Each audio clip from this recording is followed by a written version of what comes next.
नमस्कार, मी सविता. नाथ ब्रह्म किचनमध्ये तुमचं पुन्हा एकदा मनापासून स्वागत आहे. जेवण कितीही चवदार असू दे, शेवटी तृप्ती मिळते ती एका छानशा मुखवासामुळेच.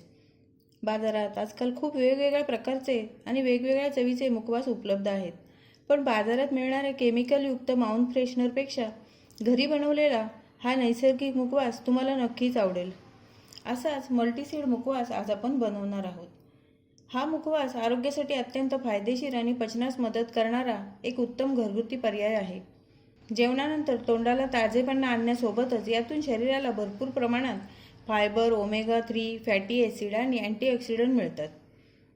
असा हा औषधी गुणधर्माने समृद्ध असलेला मुखवास पचनासाठी उत्तम आहेच आणि बनवायलाही सोपा. असा हा मल्टीसीड मुखवास तुम्ही आजच बनवा आणि जेवणानंतर खायला सुरुवात करा. मल्टीसीड मुखवास बनवण्यासाठी मी इथे 150 ग्रॅम ओवा घेतलेला आहे. ओवा तुम्ही तुमच्या आवडीनुसार कमी जास्त करू शकता. मी इथे जास्त ओवा घेतलेला आहे.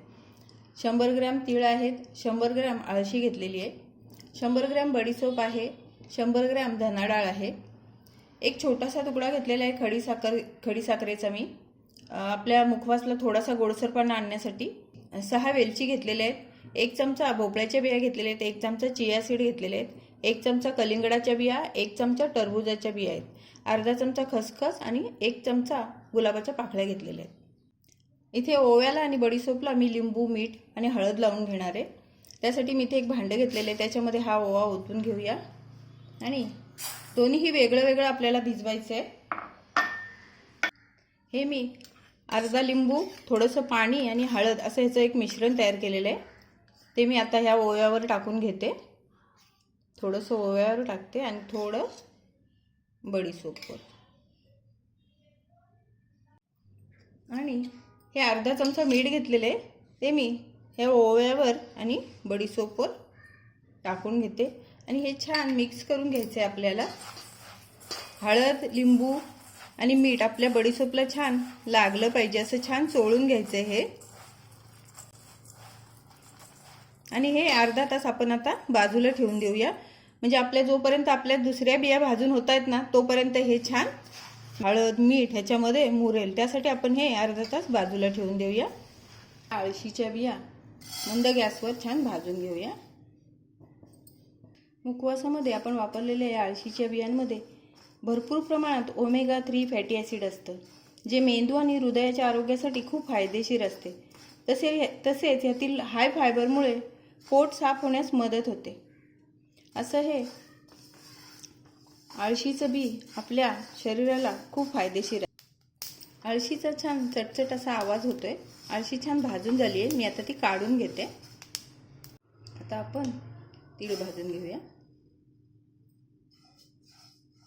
मुखवासमध्ये आपण पांढरे तीळ वापरलेत, याच्यामध्ये काळे तीळ पण वापरले जातात.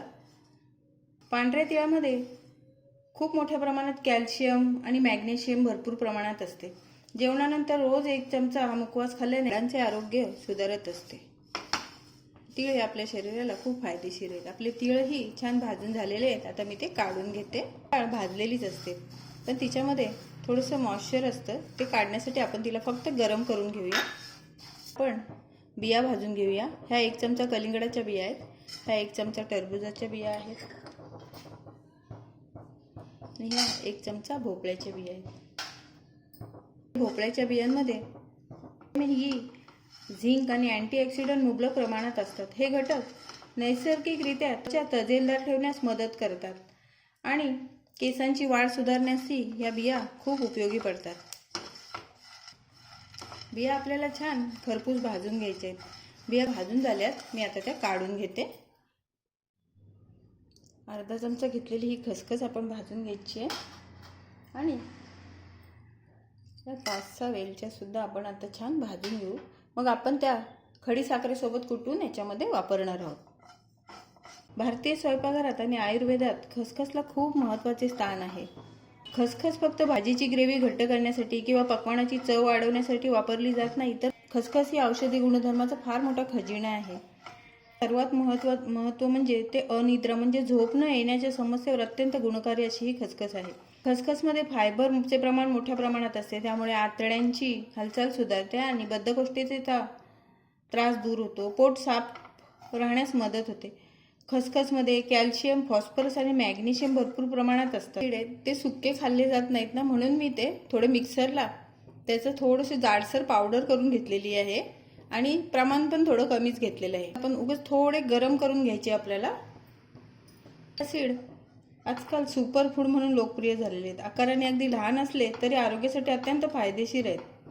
पोषक तत्वाचा खजिना असलेले हे चिया सीडमध्ये भरपूर प्रमाणात fibre, omega 3, fatty acid, protein, calcium, antioxidant असे खूप सारे फायदे आपल्या शरीराला होत असतात. तुम्हाला जर चिया सीड नसतील घालायचे तर नाही घातले तरी चालतील, तरीसुद्धा आपला मुखवास खूप छान तयार होतो. आपण बडीशोप आता भाजून घेऊया. तिला हळद, लिंबू, मीठ छान लागलेलं आहे. आता ती छान मंद गॅसवर आपण भाजून घ्यायची आहे. बडीशोप ही चवीला गोड असते आणि थंड प्रकृतीची असते.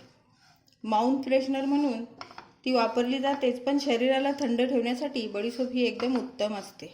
संस्था शांत ठेवणे. जेवणानंतर बडीशोप खाल्ल्याने अन्न पचनास नीट मदत होते.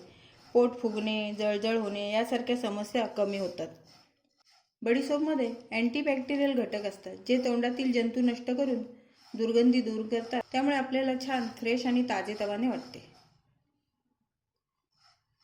बडीशेपमध्ये पोटॅशियमचे प्रमाण चांगले असते, जे रक्तदाब आणि हृदयाचे ठोके नियंत्रण ठेवण्यास मदत करत असते. बडीशोपमध्ये व्हिटॅमिन ए असते, जे डोळ्यांची दृष्टी सुधारण्यासाठी अत्यंत गुणकारी मानले जाते. बडीशोप नियमित खाल्ल्याने किंवा त्याचे पाणी प्यायल्याने विषारी द्रव्य आपल्या शरीरातून बाहेर पडण्यास मदत होते, ज्यामुळे त्वचा डिटॉक्स होऊन चमकू लागते. आपली बडीशोप छान भाजून झाली आहे. आपण हा ओवा घ्यायचा आहे, तो सुद्धा छान भाजून घ्यायचा आहे आपल्याला मंद गॅसवर. ओवा हा चवीला तिखट आणि उष्ण प्रकृतीचा असतो. पोटदुखी आणि पचनाच्या समस्यांवर तो रामबाण उपाय मानला जातो. ओव्यामध्ये असणारे थायमोल हे घटक पाचक रस तयार करण्यास मदत करतात, ज्यामुळे गॅस, अपचन आणि ॲसिडिटीपासून त्वरित आराम मिळतो. सर्दी खोकल्यावर फायदेशीर आहे. ओवा उष्ण असल्याने छातीत जमा झालेला कफ कमी करण्यास मदत करतो. ओवा गरम करून त्याचा वास घेतल्यास बंद नाकही उघडते. पोटात दुखत असेल तर कोमट पाण्याबरोबर ओवा घेतल्यास लगेच आपल्या पोटदुखीवर आराम मिळत असतो. वजन नियंत्रण करणाऱ्यांनी ओव्याचे पाणी रोज सकाळी रिकामे पोटी पिल्याने मेटाबॉलिझम वाढतो, ज्यामुळे वजन कमी होण्यास मदत होते. मुखवासमध्ये वापरलेला प्रत्येक घटक हा फायदेशीरच आहे. आपल्या शरीराला फायदा देणारा असा हा मुखवास सर्वांनी एकदा तरी नक्कीच बनवला पाहिजे. आपला ओवाही छान भाजून झालेला आहे. मी तो आता काढून घेते. आपण भाजून घेतलेलं सर्व साहित्य आता आपल्याला मिक्स करून थंड करून घ्यायचं आहे. हे सर्व आपण आता एकजीव करून घेऊया. आपला मुखवास थंड होतोय तोपर्यंत मी ह्या घेतलेली वेलची आणि खडीसाखर याचं खलबत्त्यामध्ये जाडसर कूट करून घेते. आपला मुखवास थंड झालेला आहे. त्याच्यामध्ये आपण आता घेतलेली वेलची आणि खडीसाखर जाडसर कुटून घेतलेली आहे ती टाकून घेऊया. गुलाबाच्या पाकळ्या सुद्धा याच्यामध्ये टाकून घ्यायच्या आहेत आणि हे छान मिक्स करून घ्यायचं आहे सगळं आपल्याला. आता सगळ्यात शेवटी आपण एक स्पेशल इन्ग्रेडियंट्स टाकणार आहोत, तो म्हणजे घरच्या घरी बनवलेली ही आवळा सुपारी. एकदम बारीक चुरा असलेली ही आवळा सुपारी आहे, ती ह्याच्यामध्ये टाकायची आपल्याला. आता ही आवळा सुपारी मुखवासाची चव तर वाढवेल, सोबतच मुखवासाचे आरोग्यासाठी असणारे गुणधर्मही दुप्पट करील. ओवा आणि बडीशेपच्या पाचक गुणामध्ये आवळ्याची भर पडल्यामुळे हा एक परिपूर्ण पाचक मुखवास झालेला आहे. आवळा हा पचनशक्तीसाठी अत्यंत गुणकारी आहे. जेवणानंतर आवळा सुपारी खाल्ल्याने लाळ ग्रंथी सक्रिय होतात आणि पाचक रस योग्य प्रमाणात तयार होतो, ज्यामुळे गॅस, अपचन आपल्याला होत नाही. आवळ्यामध्ये व्हिटॅमिन सी भरपूर प्रमाणात असल्याने आपली रोगप्रतिकारक शक्ती वाढते. त्वचा आणि केसांसाठी हे आवळा हा वरदान आहे. त्यामुळे आपला हा मल्टीसीड मुखवास हा एकदम पाचक आणि आरोग्यदायी असा झालेला आहे. छान आपला मुखवास तयार झालेला आहे. आता तो एका काचेच्या बरणीमध्ये भरून ठेवूया. तयार आहे आपला मल्टीसीड मुखवास. जेवणानंतर तोंड फ्रेश करण्यासाठी फक्त 1 चमचा तुम्ही हा घेऊ शकता. ओमेगा 3 आणि फायबरचा खजिना आहे हा मुखवास. हाडे मजबूत होण्यासाठी, त्वचा व केसांसाठी अत्यंत उपयुक्त असा हा मुखवास आहे. तर असा हा बहुगुणी मुखवास तुम्ही सुद्धा एकदा जरूर नक्की ट्राय करा आणि माझी ही व्हिडिओ तुम्हाला कशी वाटली ते जरूर सांगा. व्हिडिओला लाईक शेअर आणि सबस्क्राईब करा. धन्यवाद.